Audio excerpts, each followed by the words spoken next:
시청자 여러분 안녕하십니까? NBN 시사경제 김남우입니다. 오늘은 89번째 시간입니다. 오늘 함께 진행할 내외경제TV의 김도원 기자 나왔습니다. 기자님 안녕하세요. 안녕하세요. 안녕하세요. 김도원입니다. 네, 최근에 4차 산업이라는 이야기 굉장히 많이 들어보셨을 겁니다. 특히나 4차 산업혁명이라는 말들을 자연스럽게 일상에서 사용할 수 있을 정도로 굉장히 보급이 많이 된 말들인데요. 기술이 발전하면서 그만큼 많이 기술들이 보급이 됐고 덕분에 일반인들도 최근에는 전문가들이 다루는 드론을 취미용으로도 또 많이 다룰 수가 있게 됐습니다. 이런 시대에 또 어떤 주의점들이 있고 앞으로 4차 산업혁명과 드론 산업은 어떤 방향으로 흘러가게 될지 오늘 전문가분 모시고 함께 이야기 나눠보도록 하겠습니다. 이 드론 대여의 선두주자 주식회사 헥사팩토리의 김성민 대표이사 나오셨습니다. 이사님 안녕하세요. 네, 안녕하세요. 안녕하세요. 네, 저희 시청자 여러분들께 자기소개 말씀과 간단한 인사 부탁드리겠습니다. 네, 안녕하세요. 저는 주식회사 헥사팩토리의 대표이사 김성민입니다. 저희 헥사팩토리는 2013년부터 ICT 기술과 드론 기술을 접목시켜서 새로운 제품을 개발을 하고 드론 개발 및 유통, 대여 사업을 진행해오고 있습니다. 네, 이처럼 먼 미래가 아니라 우리 생활에 바로 다가온 피부로 느낄 수 있게 다가온 주제들인 만큼 흥미로운 시간이 될 것 같습니다. 이 드론 산업과 관련된 이야기 오늘 김성민 대표와 함께 나눠보도록 하겠습니다. NBN 시사경제 지금 출발합니다.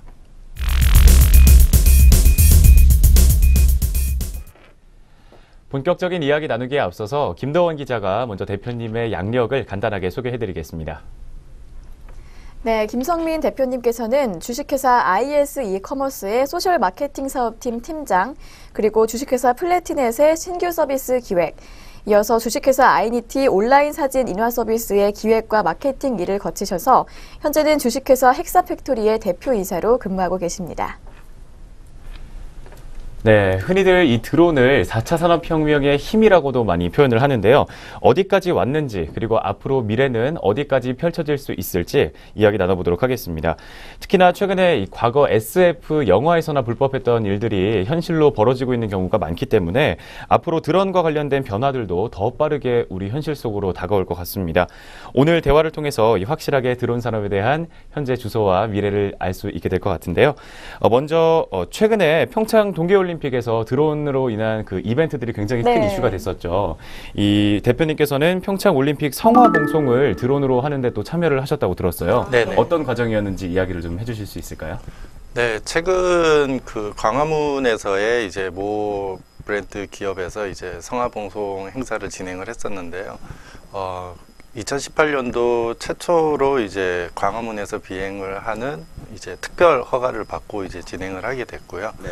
더구나 이제 주간 비행이 아니라 이제 야간 비행이다 보니까 이제 특별히 더 신경 쓸 점들이 많았었는데요.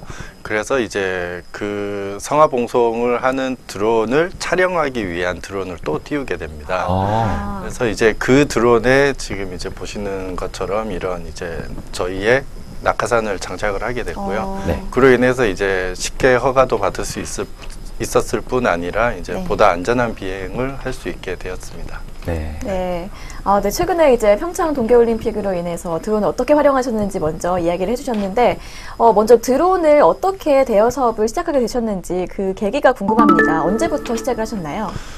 저희가 드론 대여 사업을 시작한 거는 이제 2015년부터 이제 진행을 하게 됐고요. 네. 실제 2015년, 16년 당시에는 드론도 굉장히 고가이고 아직 대중화되기 이전이라서 일부 그 전문가 혹은 그 얼리 어댑터 층에서만 이제 사용되던 제품이었는데요. 저 역시도 이제 드론의 발전 가능성을 보고 드론 사업을 하기 위해서 준비를 하고 있었던 그 시기였었고요. 네. 그 당시에 드론이 굉장히 고가이다 보니까 일반인들이 쉽게 접근을 하지 못하는 그런 부분들이 많았었는데요. 그래서 이제 저희는 이제 와이바이라는 이런 브랜드를 런칭을 하면서 일반 고객분들이나 혹은 기업들에서 드론 도입을 고려를 하실 때 비싼 이런 고가의 장비를 구매를 하는 게 아니라 저렴하게 한번 대여를 해보고 구매까지 이어질 수 있는 그런 형태로 이제 새로운 경험, 새로운 서비스를 제공해 드리고자 이제 2016년부터 진행하게 되었습니다. 네, 이 드론 산업이라는 게 굉장히 뜨고 있다라는 것도 사실이지만 이 가격이 높아서 진입 장벽이 있는 것도 사실이거든요. 근데 그거를 이제 대여라는 방법으로 좀 이렇게 돌파구를 마련하신 것 같습니다.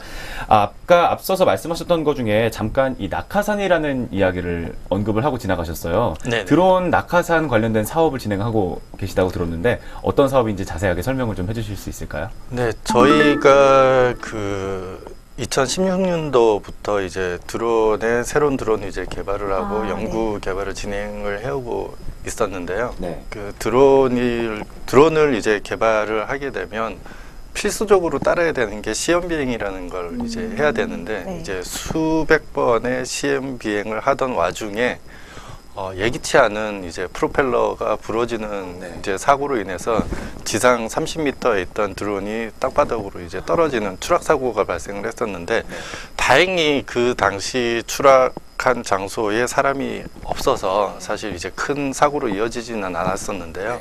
그 사고를 제가 직접 경험하고 나니까 드론에 대해서 어떤 기술이나 뭐 이제 더 안정적으로 날 수 있게 하는 그런 기술도 굉장히 중요하지만 만약에 불가피한 상황에서 예기치 못한 이런 사고가 발생을 했을 때 어떻게 이제 안전을 더 확보할 수 있을까라는 부분들을 고민을 하다 보니까 낙하산을 만들어야 되겠다. 네. 왜 우리 비행기에서도 문제가 생기면 네. 낙하산 입고 뛰어내리듯이 네.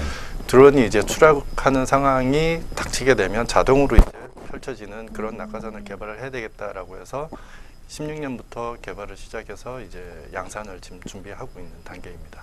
그러면은 이 드론에 낙하산을 달아야겠다는 생각을 이전까지는 아무도 못한 건가요? 누구나 아마 네. 한 번쯤은 생각은 했을 거라고 저는 생각을 합니다. 네. 왜냐면 그게 저 혼자만의 생각은 아닐 거라고 생각하고요. 그러나 이제 저는 그 생각이 나자마자 이제 바로 네. 이제 제작과 개발에 들어갔던 실행에 옮겼다 보니까 남들보다 조금 더 빠르지 않았나. 네. 그리고 뭐 요즘에 4차 산업에 또 드론도 꽂히지만 사실 3D 프린터라는 것도 4차 산업혁명에서 네. 굉장히 중요한 어떤 역할을 하고 있는데요. 네. 저희가 이제 3D 프린터도 산에 이제 보유를 하고 있다 보니까 내부에서 직접 설계를 해서 네. 바로 이제 제품 개발과 시제품을 만들어 보게 된 거죠. 지금 보이시는 이 제품도 네. 다 3D 프린터로 지금 현재 개발한 시제품입니다.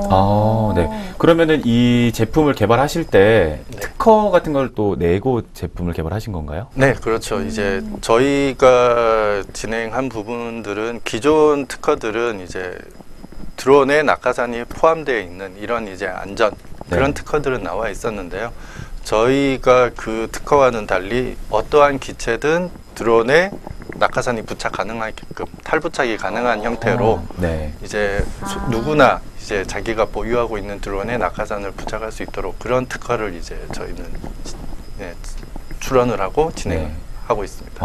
네. 그러면 이게 기존에 드론을 구매했던 분들이나 아니면은 가격 때문에 낙하산이 내장되어 있지 않은 드론을 구매하신 그 소비자층들을 끌어들이는데 좀 굉장히 효과가 좋겠네요. 네, 일반 소비자도 그렇지만 사실 공공 쪽이나 이제 기업 쪽에서의 러브콜이 현재 훨씬 더 많은 상황이고요. 네. 왜냐하면 일반 개인들도 비행을 자주 하겠지만 사실 더 산업군에서는 더 잦은 비행 업무 때문에 또 할 수밖에 없는데 산업군에서 쓰는 드론들은 이런 이제 소형 드론이 아니라 중대형 드론들이 많다 보니까 그런 드론들이 추락을 했을 때는 사실 피해도 어마어마하게 커질 뿐더러 이제 그래서 이런 이제 낙하산의 필요성들을 기업 쪽에서 오히려 더 많은 필요로 하는 상황입니다. 그러면 그게 상용화가 되면은 기존에 이제 그게 없었던 드론을 가지고 계셨던 분들이 낙하산만 딱 사가지고 거기다 이렇게 붙이거나 그렇게 해도 되나요? 네, 지금 보이는 요 제품도 이제 중국의 뭐 회사의 이제 제품인데요. 여기에도 원래는 낙하산이 이렇게 장착되어 있지 않은데 이제 저희 제품을 장착할 수 있도록 이렇게 제품을 개발을 했습니다. 네. 그러면 이 지금 형태 중에서 어느 부분이 정확하게 낙하산 부분인 건가요? 지금 보이는 여기가 이제 낙하산 런처라고 불리는 부분이고요. 여기에 이제 낙하산이 탑재가 돼 있고요. 뒤쪽에 보면 이제 추락 상황을 제어하는 이제 센서가 부착이 돼 있습니다. 그래서 여기에서 이제 실제로 드론이 정상적으로 비행 중인지 추락하는 상황인지 그거를 인지를 하고 자동으로 낙하산을 펼쳐주게 됩니다. 네, 그러면 이 드론 크기에 따라서 또 낙하산의 크기도 달라지고 그러는 건가요? 네, 맞습니다. 그 작은 사이즈의 드론은 이제 90cm의 네. 크기의 낙하산에서부터 1m 80짜리까지 다양하게 네. 존재합니다. 1m 80 굉장히 네, 크네요. 엄청 크네요. 거의 사람이 외도 될 수 있을 정도로 좀 안전한 그런 제품인 것 같습니다. 네, 네. 그러면 이거를 좀 구매를 원하게 되면 네. 특수 제작을 의뢰를 드리거나 그런 식으로 진행을 해야 하는 건가요? 주문 제작 의뢰도 가능하고요. 네. 현재 이제 저희가 약 10여 군의 제품에 맞게끔 미리 이제 만들어 놓으신 네, 제품들이 있는 거죠? 네네네. 그렇게 생산을 하고 있습니다. 네, 그러면 이게 또 신기술인 만큼 굉장히 시장의 반응도 뜨거울 것 같은데 대기하고 계시는 그런 고객들도 있으신가요?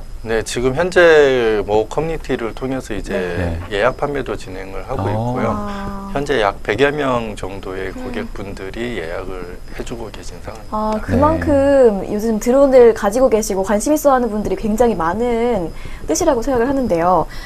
그래서 보다 보니까 이제 요즘 TV에서도 항상 드론으로 이제 멀리서 촬영을 하고 네. 여러 가지 모습들이 나오더라고요. 낚시를 한다던가 네. 다양한 모습들이 많이 나오는데 낙하산 얘기도 해주셨는데 앞으로 드론이 더 어떻게 발전할지 어떻게 생각하세요? 드론의 발전은 사실 끝이 없다라고 시작을 하고요. 지금은 어떻게 보면 과도기적 혹은 시작 단계라고 저는 생각을 합니다. 네. 지금 굉장히 많이 보급이 되고 있지만 어떻게 보면 영상 촬영이나 일부에 국한돼서 지금 사용을 하고 있는데요. 네. 앞으로는 더 많은 분야에서 더 많은 일을 할 것이라고 저는 생각을 요즘 하고 그거 있습니다. 드론 택배 그것도 네. 이제 나오지 않나요? 산간 지역에서. 네네. 시범적으로 뭐 우체국 쪽이나 혹은 택배 회사들에서 이제 운영을 하고 있는데요. 네. 아직은 이제 시범 서비스 기간이고 네. 드론으로 택배를 하기에는 아직까지는 여러 가지 제약 조건이 많이 있습니다. 그런 제약 조건이 아마 곧 기술로서 해결이 될 것으로 보여지고요. 네. 그런 이제 단순 택배뿐만 아니라 어떤 이제 의료 부분이라든지 그 감시 부분이나 혹은 모니터링, 뭐 환경 부분, 다양한 부분에서 드론이 다 사용되어질 것으로 보고 있습니다. 네. 이 최근에 또 평창 올림픽에서 네. 그 오륜기를 맞아요, 드론 맞아요. 수천 대가 그거를 맞습니다. 장식하는 게 굉장히 우리나라 올림픽 그 개막식에서 엄청 핫 이슈였잖아요. 네, 해외에서도 진짜. 되게 많이 뉴스가 났던 걸로 기억을 하고 있습니다. 이처럼 이 메가 이벤트들이나 또 고속도로 정체를 감시하는 그런 순찰 기능 그런 것도 한다고 해요. 훨씬 좋겠네요. 네, 이제 경찰차가 직접 다니는 것보다 훨씬 더 잘 볼 수가 있으니까 굉장히 좋은 것 같고요. 또 그리고 그 교량 같은 거 안전 점검을 할 때 네. 이 드론을 통해서 그 교량에 뭐 균열이 있는지 이런 걸 또 검사를 한다고 하더라고요. 사람이 가기 힘든 곳으로 이제. 네, 그렇죠. 그래서 사람이 하는 것보다 훨씬 안전하고 시간이 더 적게 걸리기 때문에 굉장히 비용이나 그런 측면에서 합리적이고 효율적이다. 이래서 각광을 많이 받고 있는 중이라고 합니다. 네, 근데 이처럼 이 다른 분야들 말고도 교육 분야에서도 또 최근에 뉴스가 있었다고 들었어요. 네. 저희 어렸을 때 이제 네. 과학의 날 이런 날에 네, 그 과학. 고무동력기 날렸던 거 다들 기억을 하실 것 네, 같은데. 고무줄로 이렇게 감아서 하는 네, 거잖아요. 그렇죠. 그 직접 이제 뭐 아버지가 만드는 거 도와주시거나 이랬던 경험들이 다들 있으실 겁니다. 근데 요즘에는 이거 드론으로 고무동력기 날리는 걸 대신하는 학교들이 있다고 해요. 정말요? 네, 그래서 저희가 겪었던 그런 고무동력기도 굉장히 최신 기술이었겠지만 많이 이제 지고 나서 네. 드론으로 바뀌었다고 하는데 관련 내용에 대해서 좀 아시는 게 있으신가요? 네, 최근에 이제 몇 고등학교와 중학교, 초등학교에 이제 네. 그 정기적으로 네. 이제 혹은 비정기적으로 저희가 이제 가서 컨설팅이나 교육이나 이런 부분들도 이제 진행을 해오고 있는데요.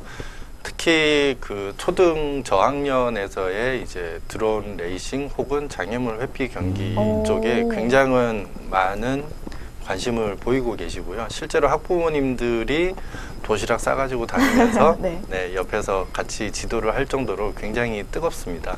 특히나 이제 그 최근에 보시면 이제 그 재작년 두바이 그 대회에서 네. 김민찬 선수가 당시 네. 초등학교 6학년이었습니다. 네, 정말요? 어리네요. 네, 그 선수가 두바이의 그 프리스타일 대회에서 네.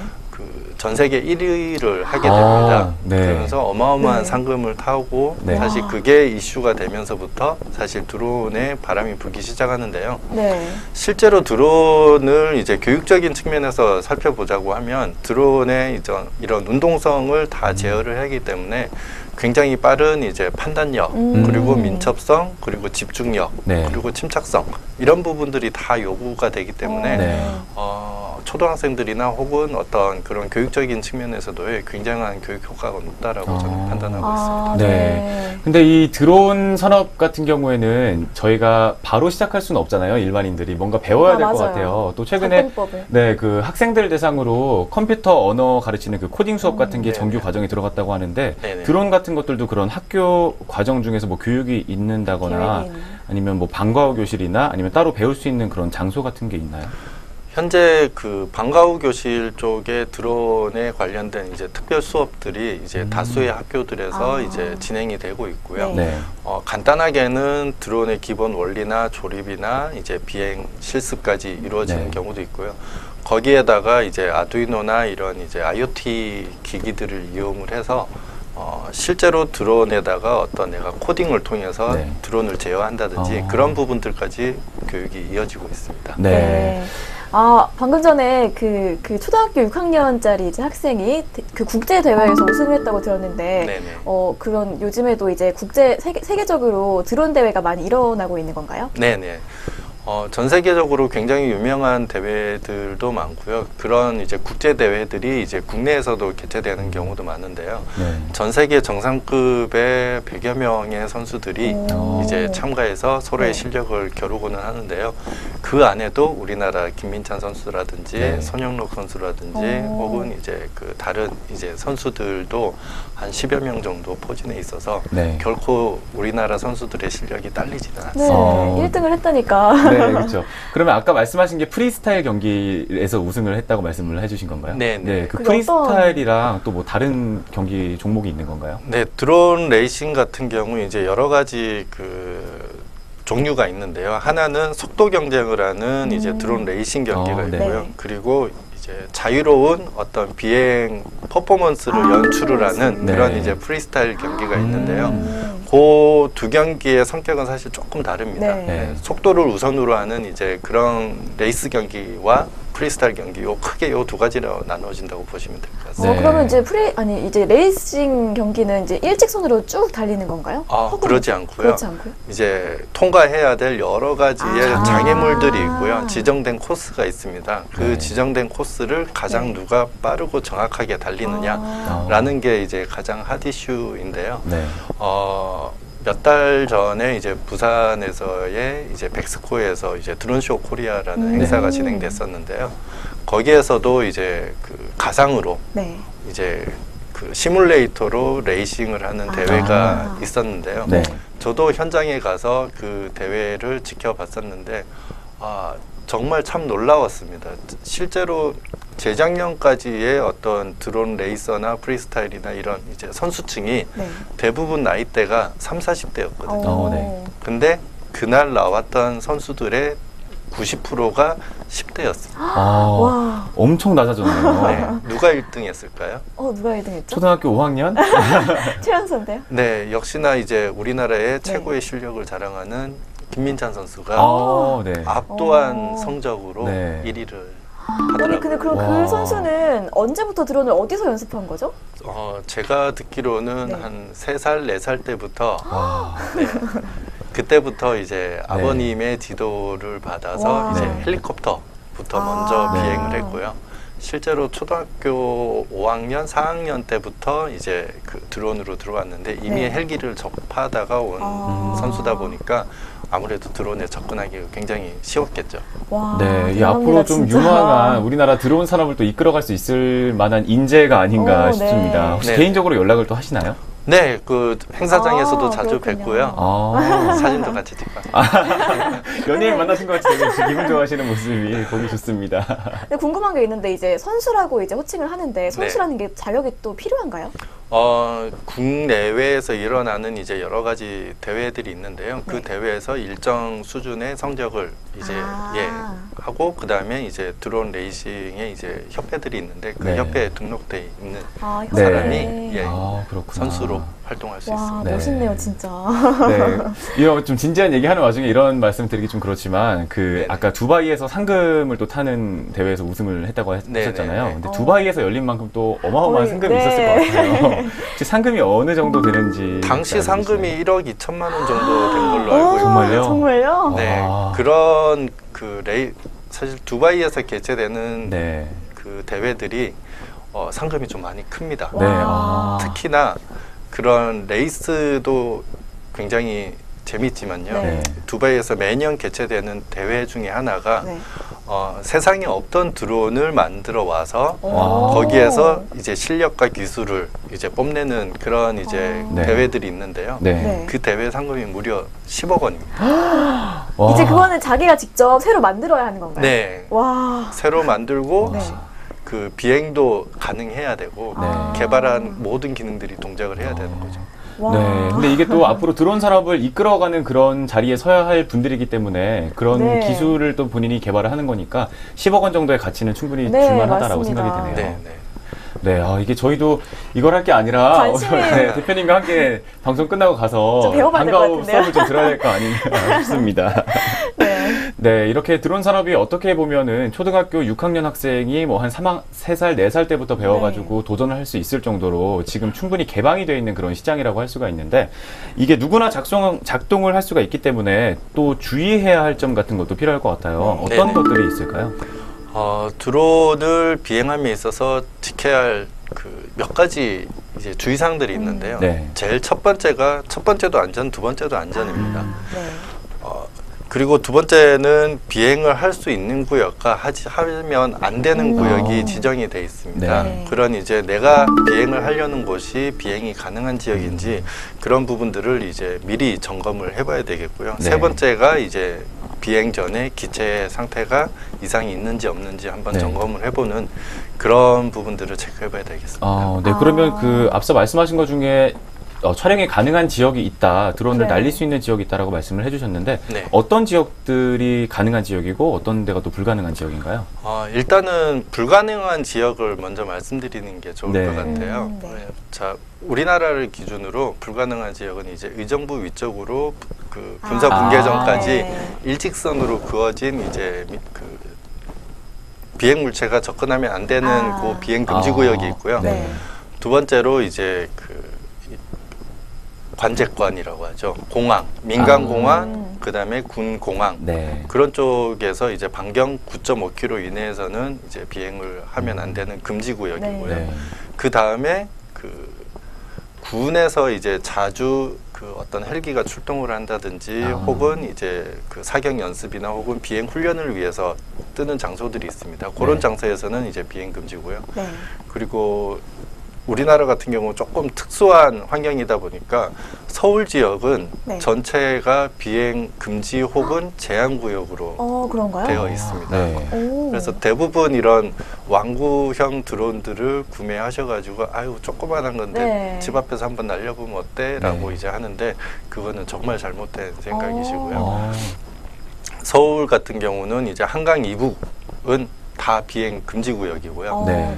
한강 이남도 이제 그 서울 전체가 비행 제한 구역으로 걸려 있습니다. 비행 제한 구역이라는 것은 제한적으로 가능하지만 허가를 받아야 가능하다는 의미죠. 네. 네. 그러면 어떤 경우에 한해서 이게 허가를 내주는 게 되는 건가요? 비행 금지 구역의 경우에는 네. 공공의 이익이나 어떤 공익적인 네. 목적에 의해서 비행을 할 경우에 이제 그 군과 수도방위사령부 그리고 항공청에서 그 예외적으로 이제 허가를 해주고요. 네. 그 외의 지역에서는 이제 항공청과 그 군의 네. 이제 촬영 허가와 비행 허가를 받으시면 됩니다. 군에다가 받아야 되는 거예요? 네, 그 비행 허가가 크게는 이제 드론을 날리기 위해서는 두 가지 허가가 필요한데요. 네. 카메라가 장착되어 있지 않은 드론이라면 촬영 허가는 필요가 없겠죠. 네. 비행 허가만 받으시면 되고요. 카메라가 장착되어 있는 드론이라면 이제 촬영 허가와 비행 허가 두 가지를 모두 받아야 됩니다. 네. 왜냐하면 지금 여기 서울 시내에도 그렇고 곳곳에 이제 군 관련 시설들이 있고 네. 국가 중요 시설물들이 있지 않습니까? 네. 발전소라든지 이런 부분들이 있기 때문에 일반인들이 마구 뛰어서 그런 이제 중요 시설물들을 촬영해서 뭐 온라인에 올라간다든지 하게 되면 네. 국가 안보 쪽에도 좋지 않은 어떤 결과가 네. 올 수도 있기 때문에 그런 부분들은 촬영을 제한을 하는 것이고요. 아. 그래서 촬영에 대한 부분들은 이제 국방부에 허가를 받아야 되고요. 비행을 위한 것은 이제 항공청에 허가를 받으시면 됩니다. 네. 근데 그러면 이제 그 서울 방송사에서 네, 방송 프로그램을 만들 때 드론을 많이 사용하지 않나요? 네, 많이. 그럼 이제 들으세요. 그런 부분에서는 이제 군사와 이제 얘기가 되는 건가요?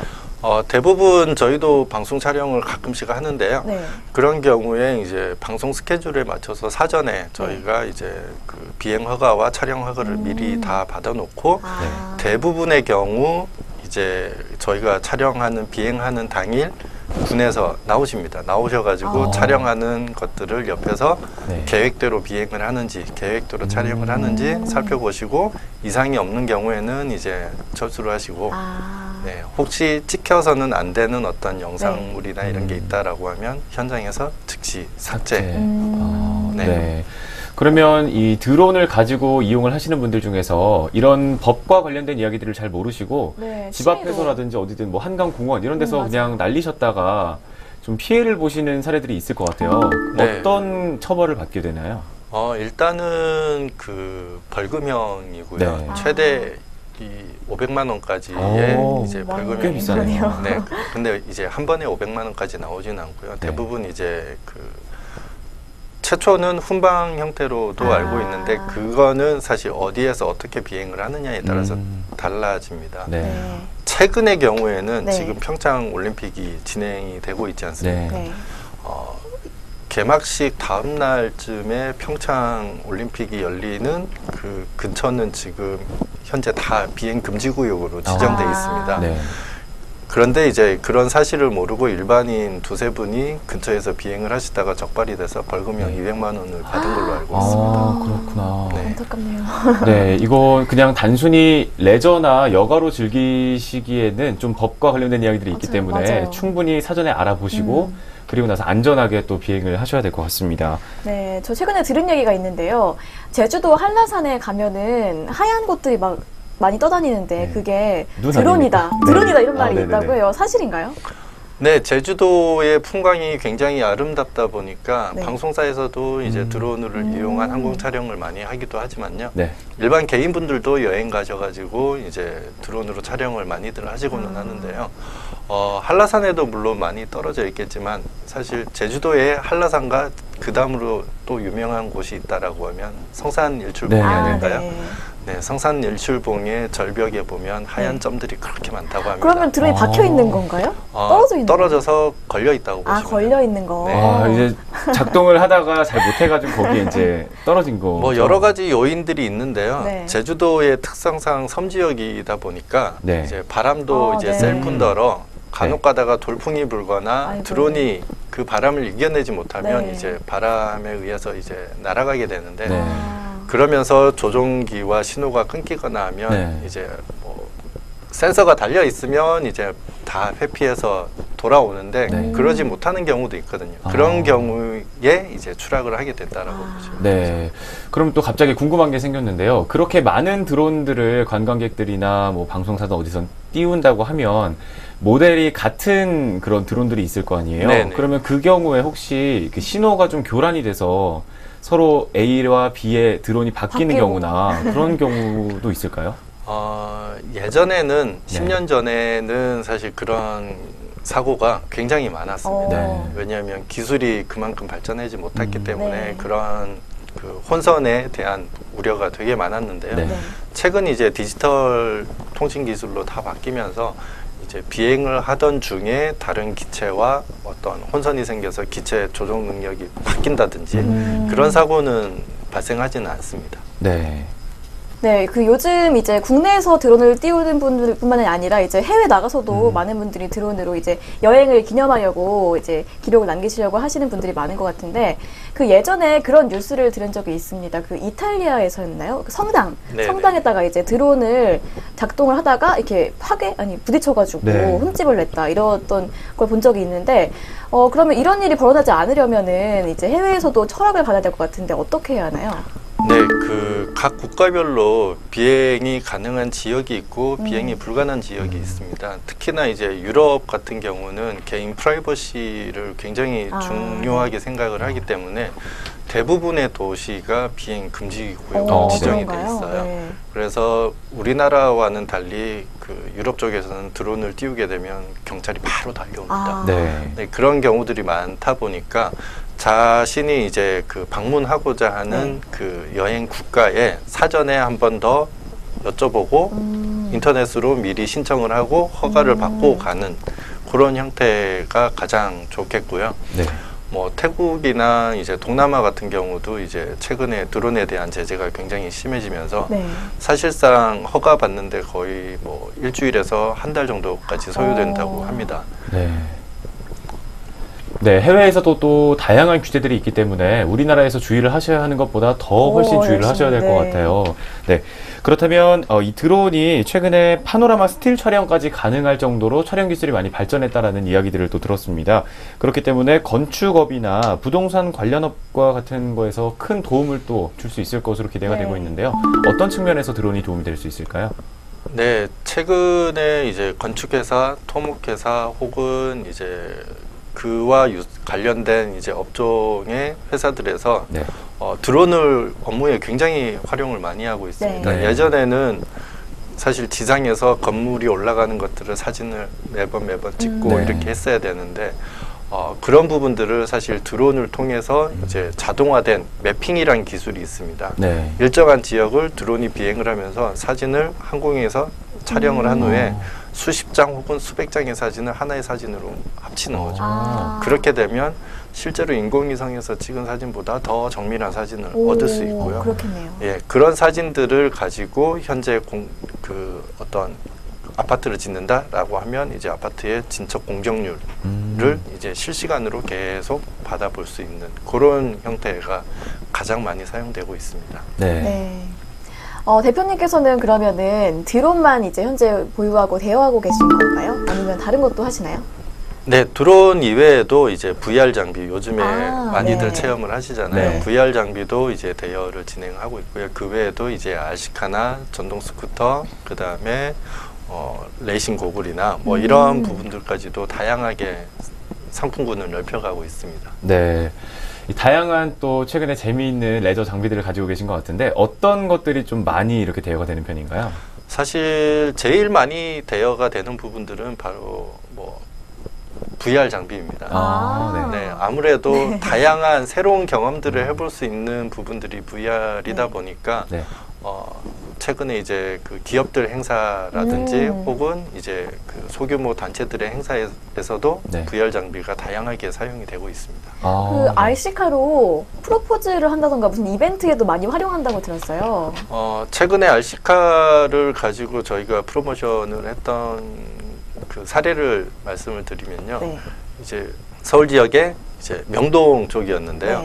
거기는 아시다시피 사람들이 굉장히 많이 밀집되어 있는 곳이고 드론이 비행이 불가능한 지역입니다. 거기는 그 청와대와 굉장히 가까운 지역이다 보니까 허가도 나지 않는 지역이다 보니까 고객사에서는 사실 드론으로 어떤 퍼포먼스를 보여주기를 원하셨는데 저희가 거꾸로 여기에서는 드론보다 이제 RC카를 이용한 박스카를 제작을 해서 고객들한테 이제 무인 자동차처럼 다가가서 뚜껑을 오픈해서 안에 있는 선물을 가져갈 수 있게 해주는 이런 퍼포먼스를 기획을 해서 이제 진행을 했었는데 고객들 반응도 굉장히 좋았습니다. 너무 재밌을 것 같아요. 그리고 진짜 뭐 이제 뭐 고백을 한다던가 프로포즈를 할 때 갑자기 나와가지고 뿅 나오면은 되게 놀랍고 좋을 것 같아요. 네, 또 기억에 남을 수 있을 법한 그런 이벤트들이 아닌가 싶습니다.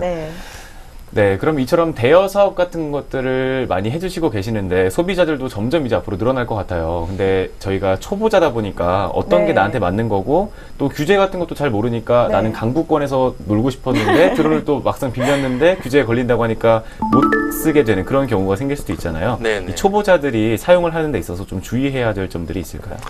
기본적으로 드론이라는 게 이제 회전익입니다. 회전익이라는 거는 프로펠러가 돌아가면서 네. 그걸로 이제 양력을 일으키다 보니까 프로펠러가 달려 있는 특성상 고회전이 일어나기 때문에 부딪히게 되면 이제 심하게는 이제 많이 다칠 수 있는 사고까지 네. 발생을 할 수 있다 보니까 첫 번째도 이제 프로펠러에 다치지 않게끔 주의를 하는 게 제일 첫 번째겠지만 그보다 더 우선으로 내가 저 드론을 잘 컨트롤을 할 수 있도록 네.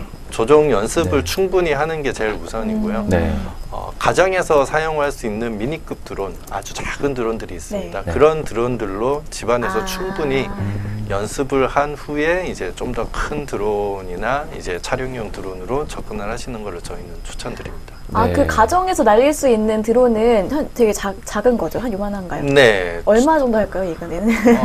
가격대는 2, 3만 원대부터 오. 다양하게 있고요. 네. 집 안에서 거실에서도 이제 장애물 설치해서 피해서 날아간다든지 네. 여러 가지들을 시도해 볼 수 있기 때문에 네. 조종 연습용으로는 최고가 아닐까 생각됩니다. 네. 근데 이 드론을 집에서 연습하는 것도 물론 굉장히 실생활에서 자주 연습을 할 수 있는 방법이기 때문에 좋겠지만 이 자동차 같은 경우에는 저희가 운전면허라는 국가 그런 자격증이 있잖아요. 근데 이 드론 같은 경우에도 굉장히 앞으로 많이 발전을 할 거고 또 대형 드론 같은 경우에는 추락하면 정말 큰 인명 네. 피해나 물적 피해가 날 수 있기 때문에 국가에서 좀 규제를 한다거나 이런 움직임이 필요할 것 같다라는 생각이 들었어요. 네네. 혹시 국가에서도 그런 조종사 자격증을 만든다거나 그런 움직임들이 있나요? 현재 그 초경량 비행 장치 조종사 자격증과 교관 자격증 등이 이미 시행이 되고 있고요. 네. 이륙 기준 자체 무게가 12kg 이상인 경우에는 네. 조종자 자격증이 무조건 있어야 네, 비행을 무겁네요. 할 수가 네. 있습니다. 네. 지금 보이는 요 기체가 약 4kg대 기체고요. 네. 얘보다 이제 조금 더 큰 사이즈의 드론들은 이제 거의 다 자격증이 있어야만 운용이 가능하다고 보시면 됩니다. 네, 네. 그러면 이 정도 규모라고 한다면 보통 지상으로 얼마 정도 올라갈 수 있는 규모인가요? 기술적으로는 얘보다 조금 더 작은 드론이나 혹은 이 드론도 땅에서 1000m 이상, 네. 지상에서 1000m 이상 올라갈 수 있고요. 네. 다만 법적으로 네. 150m까지가 비행 가능하게끔 규제가 돼 있기 때문에 일반적으로는 최대 150m까지 비행을 하고 있습니다. 네. 굉장히 또 주의를 많이 해야 될 것 같습니다. 그만큼 높이 올라가는 만큼 추락 사고가 있었을 때 또 큰 피해가 발생할 수 있기 때문에 조종사 자격증을 꼭 따시고 네. 큰 거를 운행을 하시고 그렇게 진행을 해주셔야 될 것 같습니다. 네. 네. 네, 그런데 이렇게 과학기술이 발전을 하다 보면은 평화적인 방법으로만 이용되는 건 아닌 것 같아요. 이제 드론이 뭐 전쟁이나 무기 같은 방식으로도 사용될 가능성이 있나요? 지금 최근 들어와서 이런 드론이라는 걸 저희가 굉장히 자주 볼 수 있게 됐지만 네. 사실 드론이라는 기술 자체가 무인기죠. 네. 무인기라는 기술 자체가 민간에서 먼저 개발이 된 기술이 아니고 원래 네. 군사 목적으로 개발되었던 예전에 이란 이라크 전쟁 때에도 미국의 그 UAV 무인 항공기 폭격기들이 가서 이제 폭격을 하고 하는 네. 뉴스들을 아마 보셨을 텐데요. 그런 기술들의 일부가 이제 그 민간으로 넘어와서 최근에 이런 이제 드론들이 나타나게 된 거고요. 네. 그 이전에도 이제 군에서 굉장히 많이들 사용을 하고 있는 거고요. 최근에는 이제 올해 1월부터 미 전 군 부대에 소형 그 드론들을 다 투입을 하겠다고 블룸버그에서 뉴스가 나왔더라고요. 네. 그게 의미하는 바는 이제 군 장병들이 보다 안전하게 어떤 정찰이나 임무 수행을 할 수 있도록 어떤 그 작전 지역에서 드론을 미리 띄워서 어떤 상황인지 미리 한번 인지한 후에 다시 뭐 전투에 임하는 그런 형태로 이제 진행을 하기 위해서 드론을 투입을 하는데 그런 예시뿐만 아니라 이제 폭탄을 장착한 드론도 이제 심심찮게 뉴스에 나왔었고요. 네. 그런 이제 대형 드론과 소형 드론 이런 것들이 적시적소에 잘 사용되리라고 생각하고 있습니다. 네. 이처럼 또 긍정적으로 작용하는 부분들도 있지만 원래 자체가 군 기술에서 나왔던 기술인 만큼 또 앞으로 무기로 활용된다거나 전쟁에 활용될 수 있는 그런 부정적인 부분이 있다라는 것도 한번 짚어봤습니다. 그러면 대표님께서 혹시 상상하시는 이 드론 산업의 미래, 좀 공상 영화 같은 그런 미래들이 있을까요? 지금 현재는 어떻게 보면 SF 영화에서 보는 그 자율주행이 가능한 자율비행이 가능한 드론들을 많이들 이제 영화에서 접할 수 있는데요. 네. 현재로서 그 정도까지의 자율비행은 아직은 그 지금 시도를 하고 있지만 아직은 조금은 어렵고요. 네. 배터리 기술과 이제 드론의 어떤 센서, 자율 그 회피 비행이나 이런 부분들의 기술들이 조금 더 발전이 된다면 SF 영화에서 보던 그런 드론들이 아마 머지않아 우리 실생활에서 사용이 될 걸로 보여지고요. 제가 생각하는 이제 드론의 미래라고 하면 뭐 단순히 드론은 어떤 영상을 촬영하기 위해서 사용하는 그런 목적이 아니라 네. 사람을 태우고 어떤 교통수단이 되기도 하고 그 다음에 방범을 한다든지 그 어떤 위험 지역에 경찰보다 먼저 우선시 투입이 돼서 현장 상황을 찍는다든지 이런 부분들 뿐만 아니라 환경 쪽, 농업 쪽, 산림 쪽, 네. 어업 쪽 모든 분야에서 다 사용되지 않을까라고 생각을 하고 있습니다. 네. 네, 이렇게 기술이 발전을 하고 있는데 4차 산업이 이렇게 점점 발전을 하는데 하지만 이게 기존의 법이나 규제랑은 조금 맞지 않는 면들이 자꾸 발생하고 있다고 들었어요. 네. 이제 4차 산업을 선도하는 대표로서 앞으로 좀 이런 법은 좀 개선이 되어야 하지 않을까 생각하시는 부분이 있으신가요? 네, 뭐 제가 법을 여기서 이야기하기는 조금 네, 그렇고요. 네. 실제로 해외 사례들을 보면요, 어떤 규제나 법이 갖춰져 있지 않은 시장에서의 새로운 신기술이 등장을 했을 때 해외 같은 경우는 신기술의 기술 개발과 서비스를 먼저 진행을 하고 그 서비스의 폐해나 이런 게 있지 않을까라는 법을 사실 추후에 거기에 맞게끔 다시 규제나 혹은 활성화를 시키는 법안을 만들고는 있는데요. 네. 우리나라는 사실 좀 반대입니다. 규제가 어떤 법안이 없으면 무조건 못합니다. 네, 하지 마. 네. 그리고 난 이후에 법을 만드는 거죠. 그러다 보니까 새로운 어떤 시도, 새로운 어떤 그런 트라이들이 네. 굉장히 좀 제한이 될 수밖에 없는 상황이고요. 그런 상황들이 사실 앞으로 좀 개선이 되어야 될 부분이 아닌가라고 생각하고 있습니다. 네. 네, 이처럼 신사업과 신기술이 나오고 있는 분야들에서 규제가 자꾸 가로막게 된다면 앞으로 이제 국가 간의 경쟁인데 이것도 네, 그렇죠. 우리나라가 좀 뒤처질 수도 있지 않을까라는 우려가 좀 들었습니다. 규제에 관련돼서 조금은 더 광범위하게 규제를 좀 풀어주는 정책들이 필요할 것 같고요. 이 뒤를 이어서 이 가보지 않은 길이잖아요. 이제 막 저희가 도전을 하고 있는 길들이기 때문에 지금 선구자로서 가장 앞에 서 있는 심정이 좀 궁금합니다. 어떤 어려운 점들이 있으셨을지 궁금한데요. 사실 제가 20대 초반에도 사업을 한번 진행을 해보긴 했지만 네. 한 15년간의 직장 생활을 그만두고 다시 사업이라는 걸 시작을 하게 됐는데요. 요즘 광고에도 나오더라고요. 사장님도 사장님이 처음이잖아요. 네. 네. 그 말은 사실 누구나 실수를 할 수 있다라는 네. 거거든요. 네. 근데 저는 이제 이런 이제 수많은 실수 그리고 재도전 또 실패 도전 실패 이런 경험들이 저한테는 굉장한 노하우로 다가오고 있고요. 그런 노하우들이 축적이 되면서 네. 앞으로 더 많은 어떤 새로운 것들을 만들어낼 수 있지 않을까라고 생각을 하고 있고요. 저는 이런 도전들이 굉장히 즐겁습니다. 네. 네. 좋은 말씀을 또 해주신 것 같습니다. 네, 앞으로 이제 드론이 진짜 집마다 차가 있는 게 아니라 드론이 한 대씩 있을 수도 있지 않을까요? 네네. 지금 현재 가장 아쉬운 점이라면 사실 드론이 그렇게 이제 생각보다 오래 날지를 못한다라는 부분들이 네. 모든 사람들의 아마 제일 아쉬운 점이 아닐까라고 생각이 되는데요. 네. 최근 이제 배터리 관련 기술들이 굉장히 발전을 하고 있습니다. 네. 뭐 수소 연료 배터리도 나올 것이고 네. 네.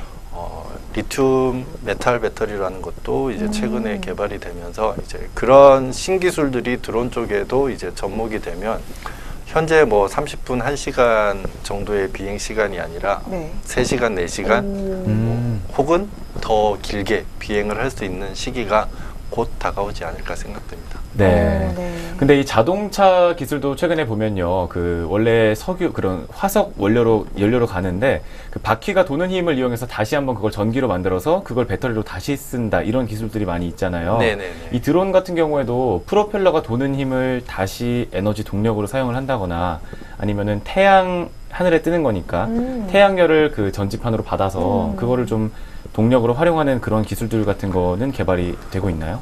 해외 같은 경우는 이제 그런 시도들이 네. 사실 많이 되고 있고요. 그 태양열로 동작을 하게 되는 이제 드론들이 개발을 해서 실제로 이제 그 테스트 비행까지도 한 걸로 제가 알고 있고요. 네. 근데 드론 크기가 어마어마합니다. 네. 아. 이런 회전익이 아니고요. 고정익이라고 비행기처럼 생긴 건데 네. 이제 비행기 날개와 다 위에 태양 전지판이 있고요. 네.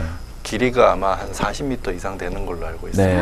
아, 저도 그 뉴스 본 적 있는 것 같아요. 거기에 실제로 그 네. 사람이 타서 그 세계 일주를 했던 그런 뉴스가 있었던 것 같거든요. 정말요? 네. 그 오, 태양열 판이. 비행기인데. 네, 맞아요. 비행기처럼 생긴 거였어요. 오. 네, 그런 기술들이 벌써 또 상용화가 되고 있는 것 같습니다. 네, 그런데 이 드론 한번 이제 보고 싶은데 이거 한번 네. 여기서 해주실 수 없나요? 시연이요? 네. 아, 네. 저희가 지금 보시면 네. 이제 낙하산을 담고 있는 이제 런처 부분이고요. 네. 뒤쪽이 이제 센서 네. 부분인데요. 먼저 전원을 한번 넣어보겠습니다. 네. 오. 전원을 넣게 되면 이제 네. 비행 전에 자세가 네. 정상 비행인지 아닌지 계속 얘가 실시간으로 모니터링을 하고 있고요. 네. 감시를 하고 있던 와중에 비행을 정상적으로 할 때는 드론의 범위가 이 정도예요. 네. 움직이는 범위가. 네. 근데 아, 네. 어떤 물체와 충돌을 한다거나 갑자기 네. 이상이 생겼을 때는 이렇게 뒤집어지게 네. 되는데